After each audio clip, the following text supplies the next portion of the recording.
Finally, I can say finally, Apple has completed the transition of all of their computers to Apple Silicon with the introduction of the new Mac Pro at WWDC.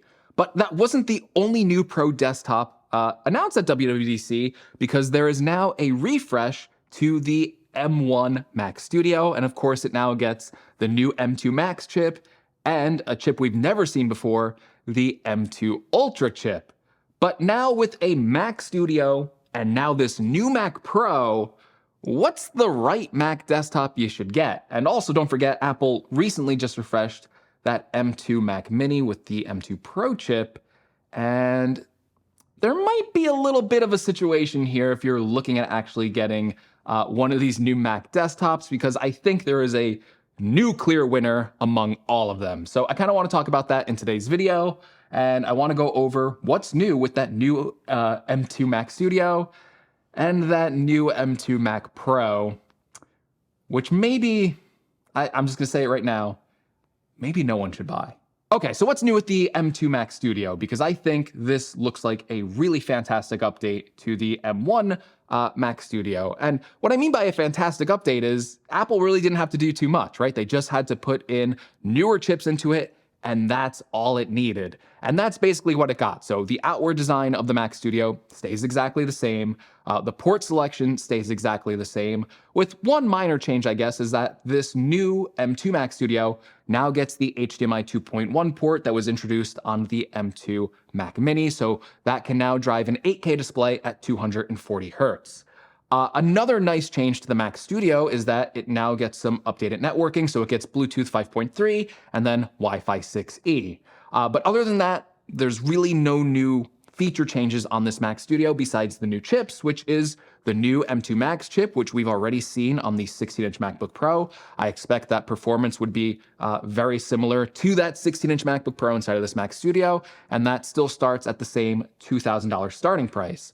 The more interesting chip is a chip we've never seen before, the M2 Ultra chip, which is basically the same concept as the M1 Ultra chip. The M1 Ultra chip combined two M1 Max chips to make that chip, and the M2 Ultra takes two M2 Max chips, combines those together to make this chip. So if you take an M2 Max chip and you double the specs on it, you get the M2 Ultra chip. And what that translates into is a 24-core CPU and then a 76-core GPU, making this Apple's most powerful chip yet for Apple Silicon. That M2 Ultra chip can also be configured now up to 192 gigabytes of unified memory, and then the storage for the Mac Studio stays the same, so you can still max it out at 8 terabytes of SSD storage. And because of that M2 Ultra chip, I guess there's one more capability that you can now get on the Mac Studio, and that is that you can now drive up to 8 5K displays at once. 8 5K displays.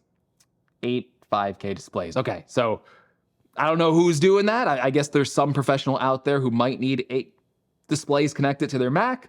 If that is you, I would love to hear from you in the comments. Let me know how you use that. I can't see a use case for that, but yeah, it now has the capability to expand, I guess, as many displays as you could possibly want. But that is pretty much the update to the Mac Studio on paper.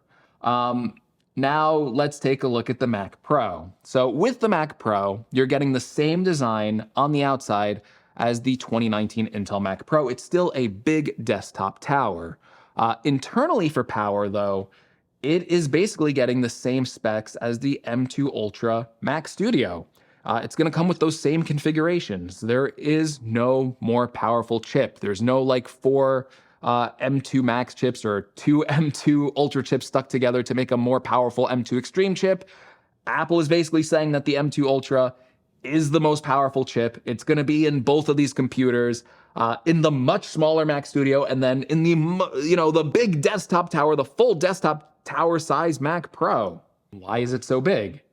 Well, that's because you can expand the Mac Pro. Yeah, you open this up and there are 7 PCIe slots for you to expand this desktop, but it's kind of limited. So yes, you can add things like storage. You can add PCIe storage into this Mac Pro, expand the storage above the 8 terabyte max of internal SSD storage that you could on there. You could add audio cards. You could add, I think, like special like video cards or things like that. Capture device cards or, things like that. Additional I/O, if you want to add like more USB ports on there, you can add that through the PCIe expansion slots on this Mac Pro. But there are important things you can't add. One of the most important things you can't add is RAM. You are stuck at whatever RAM you order this Mac Pro at. That is a max of 192 gigabytes of unified memory. And if you look at the old Intel Mac Pro, that could be expanded with up to 1.5 terabytes of RAM, so there's no way around it. That is a clear downgrade on this new Apple Silicon Mac Pro. The other thing you can't put in these PCIe slots, which I think most people would want to put in there, is a dedicated graphics card. There is no support for dedicated graphics cards on the Mac Pro. We were wondering if somehow Apple Silicon would be able to like break free of that unified architecture, or maybe Apple would make like a special first-party dedicated GPU for the Mac Pro. That doesn't appear to be happening. So you can expand this Mac Pro with certain things, but two very important things that people love to add to their desktops, a better GPU and more RAM, seems to be impossible on the Apple Silicon Mac Pro. The other small benefit, I guess you could argue, for going for this Mac Pro is that you do get 2 additional Thunderbolt ports. You get 8 in total. You get 2 10 gigabit Ethernet ports as well, and 2 HDMI ports compared to the 1 HDMI port on the Mac Studio. But is that worth an additional $3,000 over the Mac Studio for a few more ports and then the luxury of expanding it with some PCIe cards? I don't know. I don't think so. At least for me, I don't see a reason why most people would buy the Mac Pro unless you desperately needed those PCIe expansion card slots. But even then, a $3,000 upgrade just for that might be enough to turn those people off from ever buying a Mac Pro. I think for most people, the Mac Studio is the obvious choice. It is a much better value than the Mac Pro. It's a pro computer that I can probably recommend. I haven't tested out the M2 Ultra or anything like that, but on the base model with that M2 Max, it's a really nice value. On the higher end with the M2 Ultra, it's still a good value for the performance to cost ratio, and especially for the size of that computer. But with that Mac Pro, now starting at $7,000, having the same chip as the Mac Studio, I don't think I can make that argument. I think it's a computer that, frankly, most people shouldn't buy. And as a pro and as a consumer, I really can't see a reason why anyone should buy it. So this isn't going to be my typical kind of comparison video because there's really nothing to compare here. It's the same specs. You have one that's $3,000 more. It comes with those PCIe expansion slots. If that's worth $3,000 additional dollars to you, you have a Mac now, I guess.